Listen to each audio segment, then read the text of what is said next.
मुझे ये सआदत हासिल हुई है कि यीशु मसीह के वो 7 मुबारक कलमात जो उसने जानकनी की हालत में सलीब पर फरमाए, उनमें से जो फर्स्ट सेइंग थी, पहला यीशु का मुबारक कलमा था, उस पर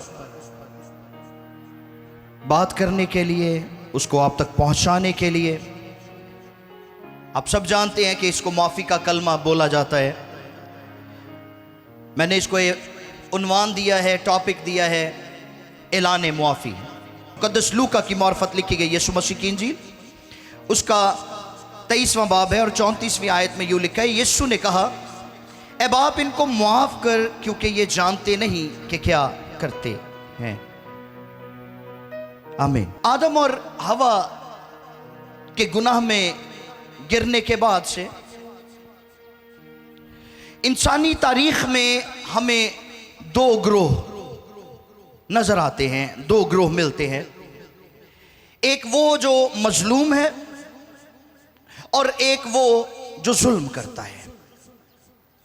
एक मजलूम और एक जालिम, एक इस्तेहसाल करने वाला। और इसका आगाज आदम के अपने घर से हुआ, यानी उसके बेटों से, जिसमें हाबिल मजलूम ठहरा और कायन जालिम, इस्तेहसाल करने वाला। और ये थी बिगिनिंग जुल्म और मजलूमियत की। और फिर यह सिलसिला कभी ना रुका। काबिज व मालिक और दूसरे के गुलामों बेकस होने, एक के ताकतवर होने और दूसरे के कमजोर होने के इस सिलसिले को कोई रोक ना पाया। और नस्ल इंसानी में नफरत और कदूरत की ऐसी आग भड़की जिसने हर तबके, हर कौम, हर रंगो नस्ल को अपनी लपेट में लिया।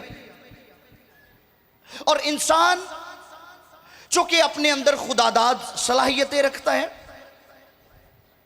और आजाद मर्जी का मालिक है, इसलिए हालात व वाक़यात और जिंदगी के जो अप्स एंड डाउन्स हैं, नशेब व फराज हैं, वो हमेशा उसके ख्यालात की तब्दीली का बायस बनते रहते हैं। हालात इंसान के ख्यालात को बदलते हैं और ख्यालात इंसान की पसंद और नापसंद को तब्दील करते हैं। यह बड़ी खास बात है, सुनिए। हालात इंसान के ख्यालात को बदलते हैं और ख्यालात इंसान की पसंद और नापसंद को तब्दील करते हैं। और ख्यालात की यह तब्दीली इंसान के अंदर 2 तरह की सोच को डेवलपमेंट देती है, 2 तरह की सोच को पैदा करती है। और वो कौन कौन सी सोचें हैं? नंबर 1 तामीरी सोच, जिसे हम कंस्ट्रक्टिव थिंकिंग बोलते हैं, और दूसरी है तखरीबी सोच, जिसे हम सबवर्सिव या डिस्ट्रक्टिव थिंकिंग बोलते हैं।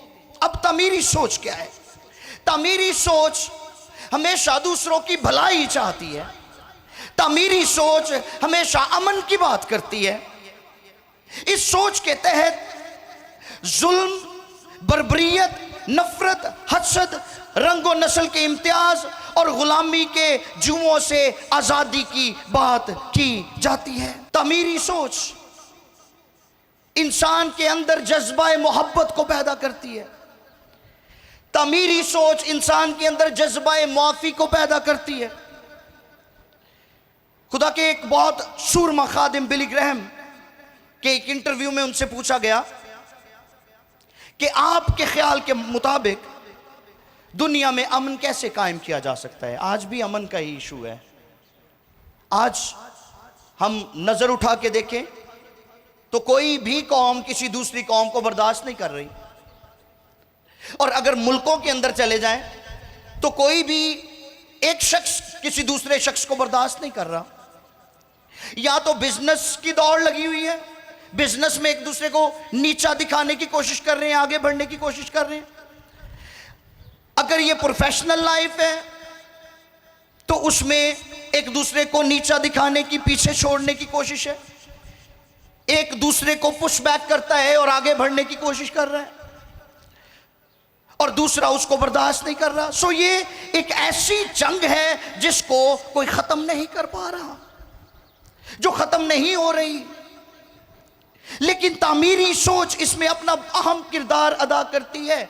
अब बिली ग्रैहम से जो क्वेश्चन किया गया कि मुल्क दुनिया भर में अमन कैसे कायम किया जा सकता है, तो खुदा के खादिम ने बड़ा खूबसूरत आंसर किया। उसने कहा यह दुनिया गो बद अमनी का शिकार है, और इसमें अमन उस वक्त कायम होगा जब अमन का बादशाह यीशु इस दुनिया के दिलों में राज करना शुरू कर देगा। हालेलुया। और इससे बेमिसाल मोहब्बत और माफ़ी की तालीम जन्म लेगी।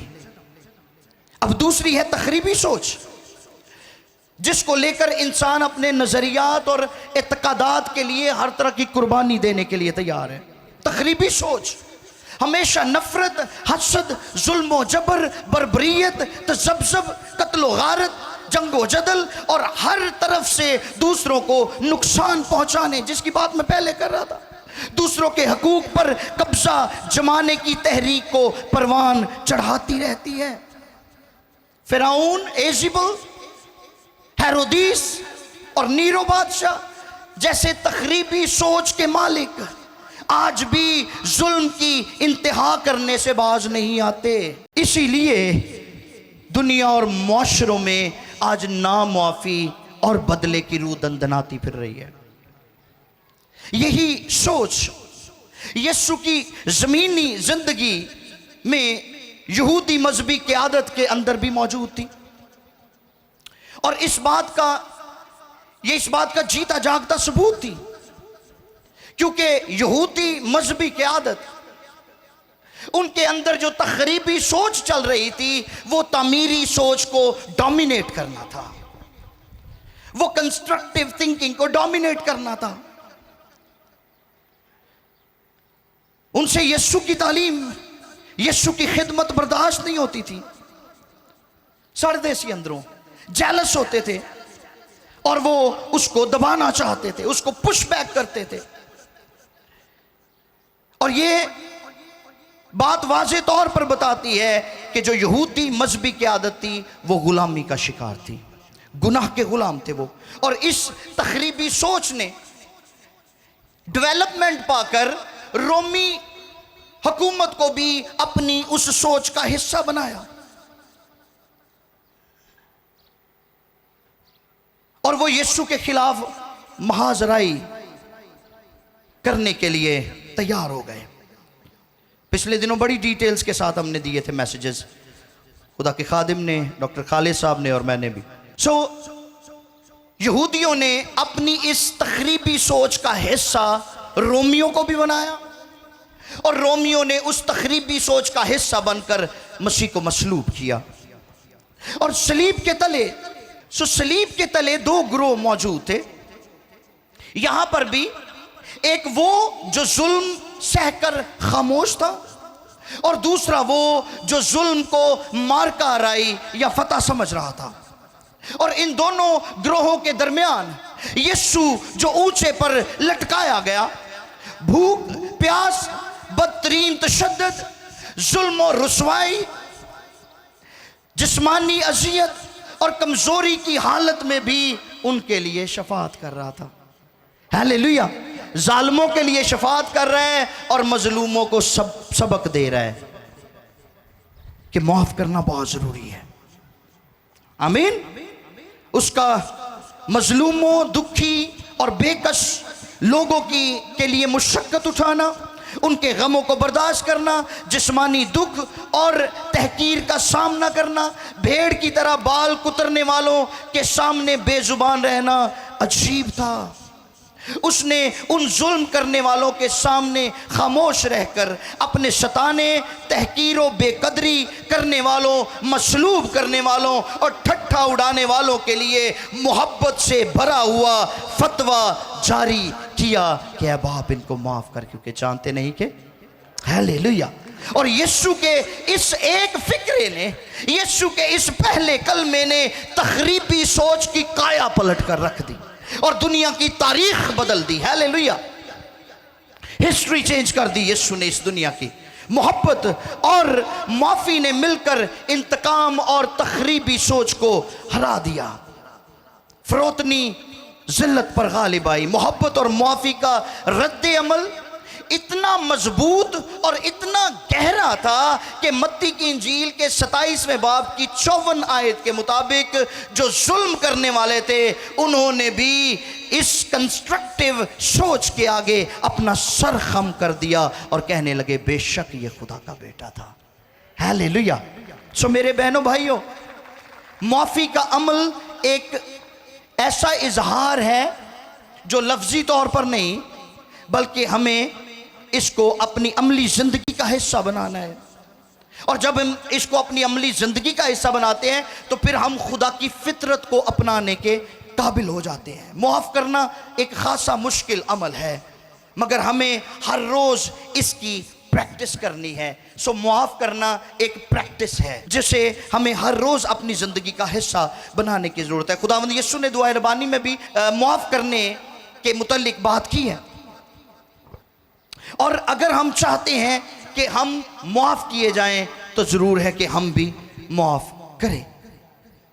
और अगर हम मुआफ़ी के इस अमल से गुजरेंगे तो यकीनन हमारे अंदर तामीरी सोच डेवलप होना शुरू हो जाएगी और तखरीबी सोच रिमूव होना शुरू हो जाएगी।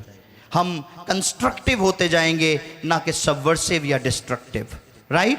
सो कंस्ट्रक्टिव होने के लिए, पॉजिटिव होने के लिए, मुस्बत सोच रखने के लिए हमें खुदावंद यीशु के इस पैराडाइम को, इस नमूने को अपनी ज़िंदगियों में लेना है कि उसने ऐसी हालत में भी बाप से दरख्वास्त की कि इनको मुआफ़ कर, क्योंकि यीशु ने ये बात अपनी तालीम में सिखाई थी जिसको खुदावंद ने प्रैक्टिकली सलीब के ऊपर करके दिखा दिया। तो जब हम ज़ुबान से इस तरह के कलमात को बोलते हैं या सिखाते हैं या कहते हैं तो फिर हमें अमली जामा पहनाने की भी ज़रूरत है। आमीन। आइए सरों को झुकाएं, आंखों को बंद करेंगे। हालेलुया।